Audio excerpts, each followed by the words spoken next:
bisa langsung tergantung seberapa lama kita menghidupkan microcontroller. Jadi nggak ada batasan berapa nilai K. Makanya itu di sini kita simbolkan K sama dengan 0 sampai tak hingga. Tak hingga itu bukan artinya sampai kiamat gitu ya. Ya karena kita nggak mungkin juga sistem kita hidupkan sampai kiamat itu tadi. Ya kalau ini artinya nggak ada batasan untuk variabel K ini tadi. Jadi kita juga nggak perlu memodelkan ini nyampe 1 juta gitu K-nya. 0, 1, 2, 3, 4, 5, 6, 7, 8 sampai 1 juta. Tapi kita cukup nyatakan itu dalam deret tak hingga saja seperti ini. Ini deret tak hingga. Kita simbolkan dengan titik-titik. Artinya itu kalau kita lanjutkan itu sampai nilai K yang tidak terbatas. Cuman kita nggak perlu mendefinisikan nilai K itu sampai berapa. Kita cukup tahu bahwa ini deretnya ini tadi polanya akan sama terus-menerus dalam waktu K yang tidak terbatas tadi. Sehingga kita bisa memodelkan kebersamaan diskritnya itu adalah seperti deret tak hingga itu tadi. Ya. Karena kita sebenarnya hanya mencari pola dari si deret itu tadi. Deret ini nanti kalau kita jumlahkan terus-menerus sampai tak hingga. Oke? Bisa dipahami? Bisa Pak. Baik Pak, terima kasih Pak. Oke. Ada lagi? Fungsi sinusoidal. Nah, fungsi sinusoidal kita tahu pernah belajar di mata kuliah rangkaian elektrik atau mata kuliah transformasi Laplace terkait fungsi waktu dari fungsi trigonometri. Salah satunya di sini adalah fungsi sinusoidal. Nah, untuk EJ omega T, ini saya clear dulu. EJ omega T itu sama dengan cos omega T ditambah J sin omega T. Dan E pangkat negatif J omega T itu sama dengan cos omega T min J sin omega T. Ini sudah pernah kita pelajari di mata kuliah rangkaian elektrik 1, rangkaian elektrik 2. Mungkin juga sudah pernah dipelajari di mata kuliah matematika teknik tentang transformasi Laplace. Ya. Jadi saya nggak perlu membahas ini dapat dari mana. Nah, di sini ada E pangkat J omega T cos omega T tambah J sin omega T, dan di sini ada E pangkat negatif J omega T. Nah, sekarang yang kita bahas itu adalah kita sedang membahas sin omega T. Artinya kita harus mendapatkan nilai berapa sih nilai sin omega T ini tadi. Kita bisa memanfaatkan dua variabel fungsi ini tadi. Variabel fungsi ini tadi. Kalau kita ingin mencari sin omega T, maka kita apakan variabel ini? Kalau kita ingin mencari sin omega T, maka kita apakan? Dua variabel ini, ini baris 1, ini baris 2. Kita apakan? Dicari ini ya Pak, yang eksponensialnya Pak. Nah, kita bisa kurangkan, ya. Kita bisa kurangkan atas dengan bawah, baris atas dengan baris bawah. Kita kurangkan. J sin omega T dikurang bawah. Sebentar, cos-nya dulu lah, cos dulu. Cos omega T dikurang cos omega T, maka hilang cos-nya, ya. Kita akan mendapatkan cos-nya hilang. Selesai, sudah urusan aman maksudnya. Nggak ada variabel lain. Sehingga tersisalah di sini J sin omega T min. Artinya di sini akan ada plus J sin omega T. Berarti di sini ada 2 J sin omega T. Sisi sebelah kiri, E J omega T dikurang E pangkat negatif J omega T, yaitu di sebelah sini.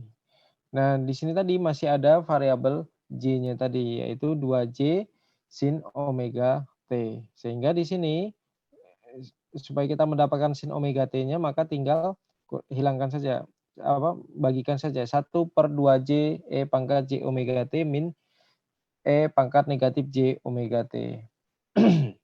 Oke, bisa dipahami ini? Bisa Pak. Oke. Bisa Pak. Nah, kemudian kita udah tahu nih tadi ada E pangkat J atau E eksponensial yang di sini tadi. Eksponensial itu kita bisa memperoleh Z per Z min E pangkat negatif AT. Artinya kita sudah punya modal untuk menghitung E pangkat J omega T ini tadi. Yaitu ini, Z E pangkat negatif AT sama dengan 1 per 1 min E pangkat negatif AT kali dengan Z min 1. Ya, ini persamaan sebelumnya tadi. Sehingga kita peroleh sekarang, kita bisa mentransformasikan sin omega T tadi dengan modal ini tadi. Yaitu 1 per 2J E pangkat J omega T min E pangkat negatif J omega T. 1, 2J ini tadi ya, ini tinggal masukin ini nilai J omeganya itu tadi, maka kita peroleh negatif 1 per dikurang ini tadi. Kemudian ini kita bisa menyamakan penyebutnya ya dengan sedikit operasi matematika ya di sini, maka kita bisa memperoleh E pangkat J omega T dan seterusnya ini tadi ya. Seperti yang tertulis di sini. 1 dikurang sekian, yaitu dengan menyamakan kedua bidang ini tadi. Kemudian di sini kita memperoleh Z pangkat negatif 1 sin omega T, yaitu kita mengembalikan lagi fungsi awal ini tadi. Ya, kita mengembalikan fungsi awal ini tadi. Kita tahu di sini ada 1 per 2J E pangkat sekian. Nah, kita mengembalikan fungsi awal ini tadi, di mana di sini ada 1 per 2J E pangkat J omega T min E pangkat negatif J omega T, sehingga kita memperoleh sin omega T per 1 min 2Z pangkat negatif 1 ditambah cos omega T. Nah, cos omega T ini bisa kita cari juga dengan formulasi ini tadi. Mungkin perlu dua-duanya kita definisikan ya, cos omega T. Kalau cos omega T kira-kira apa rumusnya? Kalau cos omega T kan berarti ditambahkan. Kalau ditambah berarti jadinya EJ omega T ditambah E pangkat negatif J omega T. Sesuai di sini ya, EJ omega T ditambah E pangkat negatif J omega T.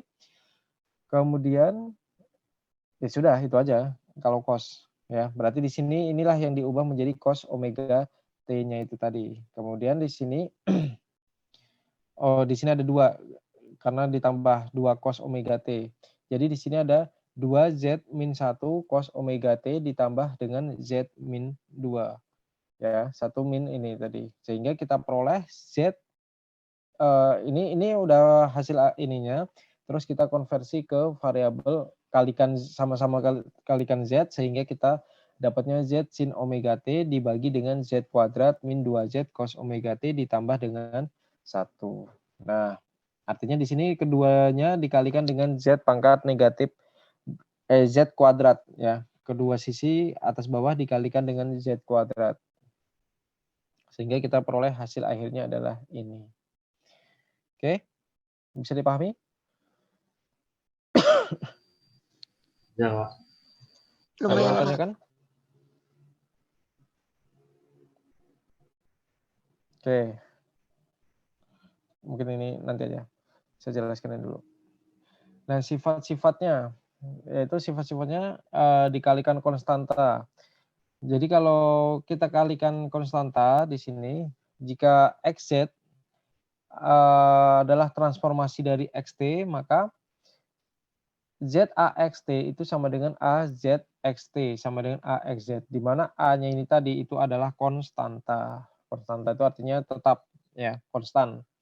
2, 3 atau berapa nilainya. Nah, ini contoh pembuktiannya yang di mana di sini nanti akan menghasilkan nilai A-nya konstan karena nilai A itu bisa dikeluarkan dari deret ini tadi. Sehingga A-nya akan menghasilkan konstan. Jadi simpelnya kalau ada formulasi ZAXT, maka di sini langsung saja kalian konversi AXZ. Linearitas.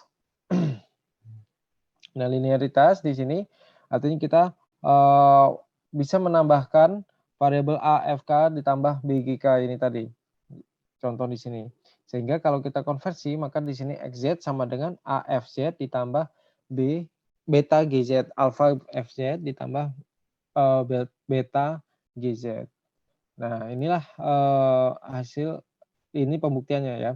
Ini pembuktian dari konversi ini dikonversi ke sini ini tadi. Itu.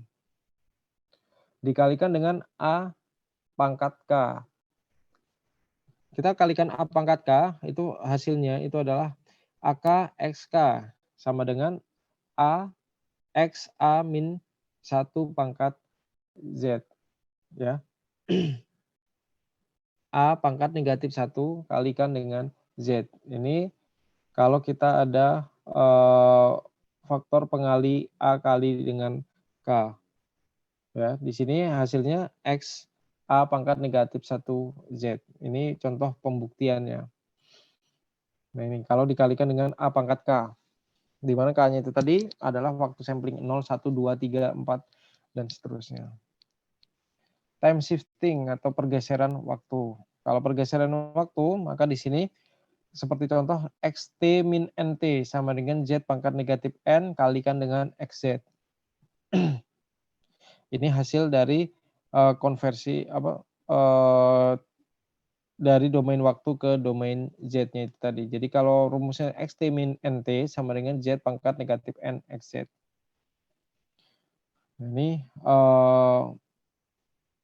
untuk waktu pendefinisian semuanya, pembuktiannya ini tadi.